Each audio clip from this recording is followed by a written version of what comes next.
ஃபாத்திமா நாயகம் அவர்கள் இறந்ததற்கு பின்னர் அவர்களுடைய கணவர் ஹசரத் அலிரலி அவர்கள் கண்ணீரில் மூழ்கிக் கொண்டு அவர்களின் கபரையே சுற்றி சுற்றி வந்தார்கள். ஒரு நாள் திடீரென ஃபாத்திமா நாயகம் அவர்களின் கபரிலிருந்து கவிதை ஒன்று வெளிவந்தது.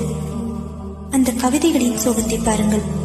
உங்கள் ஆருயிர் தோழி ஃபாத்திமா சொல்கிறாள், நான் செய்த அமல்களுக்கு நானே பொறுப்பாளி என்ற நிலையில் எனக்கு என்ன நடக்கப் போகிறதோ என்று அறியாது.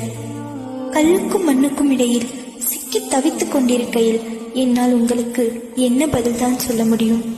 தோழரே, என் அழுகையெல்லாம் மண் தின்றுவிட்டது. அதனால்தான் நான் உங்களை மறந்துவிட்டேன். கப்ரு எனும் இப்புதைக்குழியானது என் உற்றார் உறவினர்களுடன் உரையாடுவதை விட்டும் என்னை தடை செய்துவிட்டது. உங்களுக்கு என் சலாம் உண்டாவதாக. இன்று முதல் நம் இருவருக்கும் இடையிலிருந்து வந்த நட்புறவு